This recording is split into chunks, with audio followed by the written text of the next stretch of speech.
10월 6일 수요일 삶의 기적을 일으키는 30분 예배를 시작하도록 하겠습니다.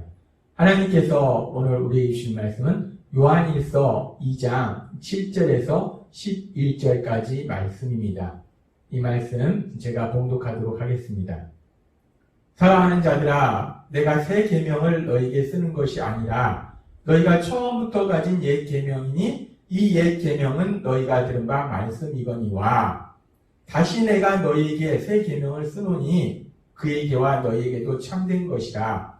이는 어둠이 지나가고 참 빛이 벌써 비침이니라. 빛 가운데 있다 하면서 그 형제를 미워하는 자는 지금까지 어둠에 있는 자요, 그의 형제를 사랑하는 자는 빛 가운데 거하여 자기 속에 거리낌이 없으나 그의 형제를 미워하는 자는 어둠에 있고 또 어둠에 행하며 갈 곳을 알지 못하나니 이는 그 어둠이 그의 눈을 멀게 하였습니다. 아멘. 오늘도 이 시간 하나님께서 우리 주신 말씀을 듣기 전에 잠시 기도하는 시간 갖도록 하겠습니다. 하나님 아버지 감사합니다. 오늘도 저희들 사랑하셔서 저희를 만나주시고 저희에게 말씀하시니 감사합니다. 하나님 아버지, 오늘도 주시는 말씀을 통해서 저희가 진리를 알게 하시고 그 진리 안에서 자유함을 누리는 저희가 될 수 있도록 은혜 베풀어 주옵소서. 예수님의 이름으로 감사하며 기도드리옵나이다. 아멘. 하나님께서는 어제 우리에게 말씀하셨습니다. 요한일서 2장 7절에서 11절의 말씀을 통해서 우리가 하나님과 사랑의 교제의 삶을 살 때 하나님의 계명을 지키는 삶을 사는 것인데, 그렇게 하나님의 계명을 지킨다는 것은 무엇인가? 하나님께서 우리에게 주신 가장 중요한 계명은 무엇인가? 그것은 바로 사랑하라 라는 계명이다 라고 말씀하셨어요. 사랑하는 삶을 사는 거, 서로 사랑하는 삶을 사는 것이 제일 중요하다라고 말씀하셨어요. 그렇게 우리에게 하나님께서 주신 계명 중에 가장 중요한 계명이 무엇인지를 말씀하시면서 사랑하는 계명이 하나님께서 주신 가장 중요한 계명이라고 말씀하시면서, 그러면서 그 계명이라는 표현 속에서 조금은 우리를 혼란스럽게 하는 그런 표현이 있습니다. 어떤 표현이냐면, 그렇게 사랑하는 삶을 사는 것이 옛 계명이다 라고 말씀하시면서 또 새 계명이다 라고 말씀하세요. 우리를 혼란스럽게 합니다. 요한일서 2장 7절은 이렇게 말씀합니다. 사랑하는 자들아, 내가 새 계명을 너희에게 쓰는 것이 아니라 너희가 처음부터 가진 옛 계명이니 이 옛 계명은 너희가 들은 바 말씀이거니와 라고 말씀합니다. 내가 새 계명을 쓰는 것이 아니라 옛 계명을 쓴다. 너희가 전부터 들었던 말씀, 구약시대부터 들었던 그 말씀, 구약시대부터 하나님께서 주신 그 계명, 그 계명에 대해서 내가 너희에게 쓰는 것이다 라고 요한일서 2장 7절에 말씀합니다. 그렇게 내가 옛 계명에 대해서 쓴다라고 말씀하고 나서 바로 이어지는 요한일서 2장 8절은 뭐라고 말씀하냐? 다시 내가 너에게 새 계명을 쓰노니 라고 말씀합니다. 지금 요한일서 2장 7절은 내가 옛 계명, 새 계명이 아니고 옛 계명을 너에게 쓰는 거다 라고 말씀하고 있고, 8절은 바로 뒤에 이어서 새 계명을 쓴다라고 말씀합니다. 근데 옛 계명이나 새 계명이나 우리가 요한일서 2장 7절에서 11절까지의 말씀을 묵상해 보면 결국 사랑하라는 말씀이에요. 서로 사랑하는 말씀이 옛 계명도 되고 또 새 계명도 된다는 거예요. 사랑하는 말씀이 왜 옛 계명이면서 어떻게 또 새 계명이 되는가? 우리가 이 부분이 좀 혼란스럽습니다. 옛 계명이면 옛 계명이고 새 계명이면 새 계명이지, 옛 계명인데 또 새 계명이 된다. 혼란스럽습니다. 그래서 하나님께서 우리의 연약함을 아시기 때문에 왜 사랑하는 계명이 옛 계명인데 또한 새 계명이 되는지 오늘 그 부분에 대해서 우리에게 말씀해 주십니다. 하나님께서는 구약 성경의 말씀 속에서 우리가 서로 사랑하는 삶을 살아야 될 것에 대해서 많이 말씀하는데, 그 대표적인 말씀이 레위기 19장 18절의 말씀입니다. 원수를 갚지 말며 동포를 원망하지 말며 내 이웃 사랑하기를 내 자신과 같이 사랑하라. 나는 여호와니라 라고 말씀합니다. 하나님께서 이미 구약시대에 구약의 말씀을 통해서 사랑하라, 이웃을 사랑하라, 서로 사랑하라 라는 계명을 주셨기 때문에 사랑하라는 계명은 옛 계명이 맞아요. 그렇게 사랑하는 계명이 옛 계명이 맞은데, 근데 그 옛 계명이 왜 또 새 계명이 되는가? 여기서 우리가 이 새 계명이라고 말씀할 때 이 새 계명에 대한 헬라어 원어를 우리가 알아보면 우리가 그 의미를 조금 더 쉽게 알 수 있습니다. 여기서 새 계명이다라고 했을 때 새 것을 의미하는 헬라어는 무엇인가? 헬라어로 카이노스라는 단어를 사용합니다. 이 카이노스라는 단어는 질적으로 새로워지는 것을 의미해요. 헬라어에서 새 것을 의미하는 또 다른 단어가 있어요. 그것은 뭐냐면 네오스라는 단어입니다. 네오스라는 단어도 새 것을 의미해요. 근데 네오스라는 단어는 시간적으로 최근의 것을 의미해요. 지금 새 계명에서 이거 새 것이라는 것을 의미하는 단어가 시간적으로 최근을 의미하는 네오스가 아니라 질적으로 새로워지는 카이노스라는 단어를 사용한다는 것은 여기서 말씀하는 새 계명은 질적으로 새로워지는 계명을 주셨다는 거예요. 질적으로 새로워진 계명이라는 겁니다. 그러면 왜 옛 계명이 질적으로 새로워진 새 계명이 되는 것인가? 그 이유에 대해서 우리가 성경의 말씀을 통해서 크게 세 가지를 우리가 생각해 볼 수 있습니다. 첫 번째 이유에 대해서는 하나님 예수님께서 이 땅에 오셨을 때 마태복음 5장 43절에서 44절에서 이렇게 말씀합니다. 또 내 이웃을 사랑하고 내 원수를 미워하라 하였다는 것을 너희가 들었으나 나는 너희에게 이르노니 너희 원수를 사랑하며 너희를 핍박하는 자로 위하여 기도하라 라고 말씀합니다. 구약시대에 하나님께서 사랑하라는 계명을 주셨는데 그렇게 사랑하라는 계명은 그 사랑의 대상이 어디까지였는가? 하나님을 믿는 이스라엘 백성들 서로가 서로를 사랑하는 말씀이에요. 즉 구약시대에 하나님께서 사랑하는 계명을 주셨는데 그 사랑의 대상은 이웃이었다는 거예요. 그런데 이제 예수님께서 오셔서 이제 십자가 죽으심과 부활을 통해서 구원을 이루시게 될 때 그래서 예수님께서 우리에게 말씀하시는 사랑하는 그 말씀은 지금 마태복음 5장 43절과 44절의 말씀처럼 단순히 이웃만 사랑하는 것이 아니라 더 나아가서 엄청나게 나아가서 원수까지도 사랑하라 라고 말씀한다는 겁니다. 그렇습니다. 이제 우리에게 주신 새 계명은 이제 그 사랑의 대상이 이웃에서 원수까지로 확대되었다는 거예요. 구약시대에도 사랑하는 계명을 주셨기 때문에 사랑하는 계명은 옛 계명인데 그런데 이제는 그 사랑의 대상이 이웃에서 원수까지로 그 사랑의 대상이 확대되었기 때문에 이 사랑하라는 계명은 질적으로 새로워진 새 계명이 된다는 것입니다. 하나님께서는 우리에게 말씀하시는 거예요. 구약시대로부터 지금까지 하나님께서 우리에게 말씀하실 때 사랑하라 라고 말씀하신다는 겁니다. 그렇게 우리가 옛 계명이 새 계명이 되는 첫 번째 이유에 대해서 알아봤고 옛 계명이 또한 그것이 질적으로 새로워진 새 계명이 되는 것. 사랑하는 계명은 분명히 옛 계명인데 그럼에도 불구하고 질적으로 새로워진 새 계명이 되는 또 다른 이유, 아주 중요한 이유가 있는데 그 이유가 무엇인가? 우리가 로마서 5장 8절과 10절의 말씀을 통해서 우리가 그 이유를 알 수 있습니다.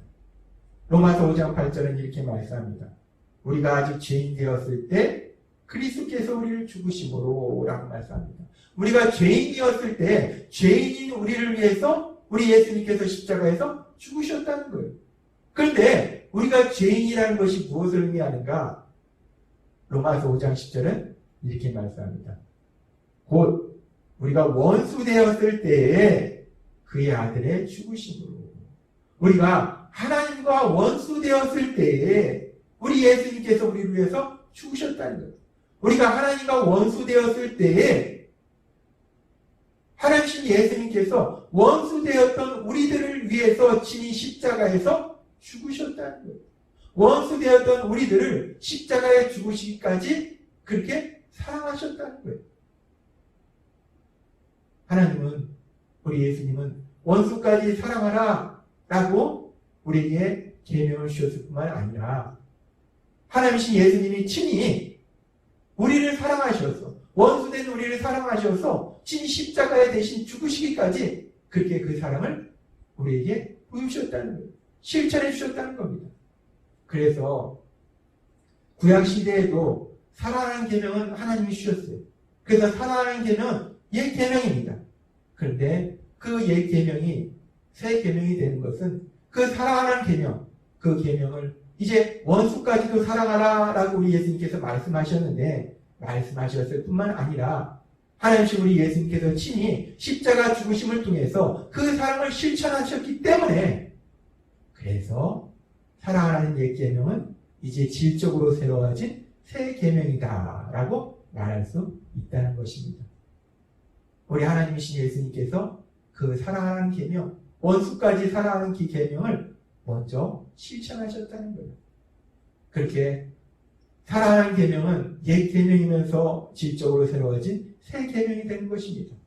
그리고 또 하나 우리의 삶 속에서 이 사랑하는 계명이 옛 계명이면서 새 계명이 되는 아주 중요한 이유가 있는데 그 중요한 이유에 대해서 우리는 에스겔 선지자를 통해서 하나님께서 주신 말씀을 통해서 알 수 있습니다. 하나님께서는 에스겔 선지자를 통해서 구원자가 오셔서 이제 우리의 구원을 이루실 때, 새 언약을 이루실 때에 우리의 삶 속에 어떤 놀라운 변화가 일어나는가, 그 놀라운 변화에 대해서 이미 예언해 주셨는데, 말씀해 주셨는데, 그 예언의 말씀이 에스겔서 36장 26절에서 27절의 말씀입니다.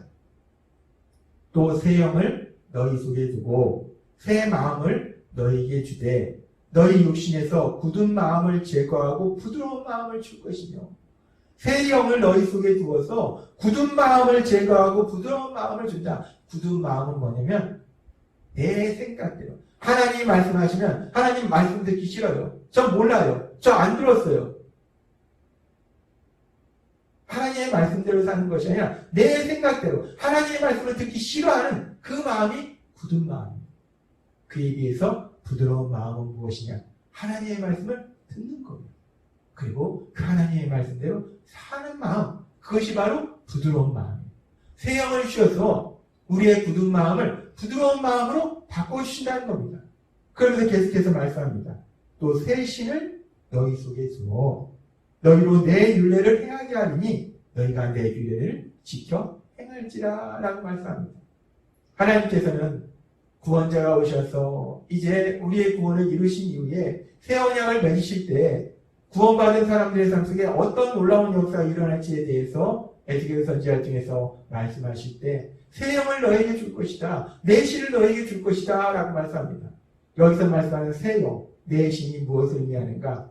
예수님을 믿을 때 우리에게 오셔서 우리가 영원히 함께 하시는 성령 하나님을 의미합니다. 성령 하나님, 우리가 예수님 믿을 때 성령 하나님이 우리 안에 오세요. 우리와 영원히 함께 하십니다. 그래서 그 성령 하나님이 어떤 일을 하시는가? 에스겔서 36장 27절의 말씀처럼 너희도 내 율례를 행하게 하리니 너희가 내 규례를 지켜 행할지니라 라고 말씀한답니다. 그 성령 하나님께서 이제는 우리가 그 하나님의 말씀, 그 계명을 지킬 수 있는 삶으로 나아가도록 우리를 도와주신다는 거예요. 똑같이 사랑하는 계명을 이스라엘 백성도 받았습니다. 그런데 그들은 그들의 힘과 노력으로 그 계명을 지키려고 했지만 결국은 그들은 그 계명을 지키지 못했다는 거예요. 그런데 이제 예수님의 구원 사역을 통해서 예수님을 구주와 주님으로 믿는 우리들에게는 성령 하나님이 우리 안에 오셔서 우리가 그 계명을 지킬 수 있도록 도와주신다는 겁니다.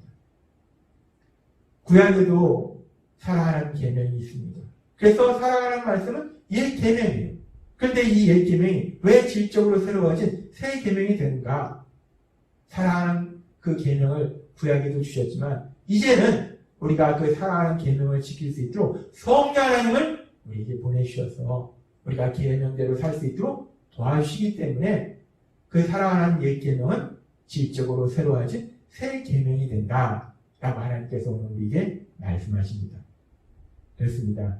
하나님께서는 오늘 우리에게 아주 중요한 진리를 말씀해 주셨어요. 사랑하는 계명, 그 사랑하는 계명은 구약 시대에도 있었고 이제 예수님의 십자가 구원 사역이 이루어진 이후에도 우리에게 주신 계명이에요. 근데 그 계명은 그래서 옛 계명이 되기도 하고 새 계명이 된다는 거예요. 옛날에도 주셨는데 이제 질적으로 더욱더 새로워진 그런 계명이 된다는 거예요. 왜 질적으로 새로워진 계명인가? 사랑의 대상이 이웃에서 원수까지로 확대되었고, 그리고 원수까지 사랑하는 그 계명을 하나님 예수님이 십자가 죽으심을 통해서 친히 실천하셨고 우리에게 보여주셨고, 그리고 성령 하나님을 우리에게 보내주셔서 우리가 그 계명을 지킬 수 있도록 우리를 도와주시기 때문에 사랑하는 계명은 이제 지식적으로 새로워진 새 계명이다 라고 하나님이 오늘 우리에게 말씀하십니다. 하나님은 구약시대부터 지금 이 시대까지 계속해서 같은 말씀을 우리에게 하고 계신 거예요. 어떤 말씀을 하고 계신가? 사랑하라는 거예요.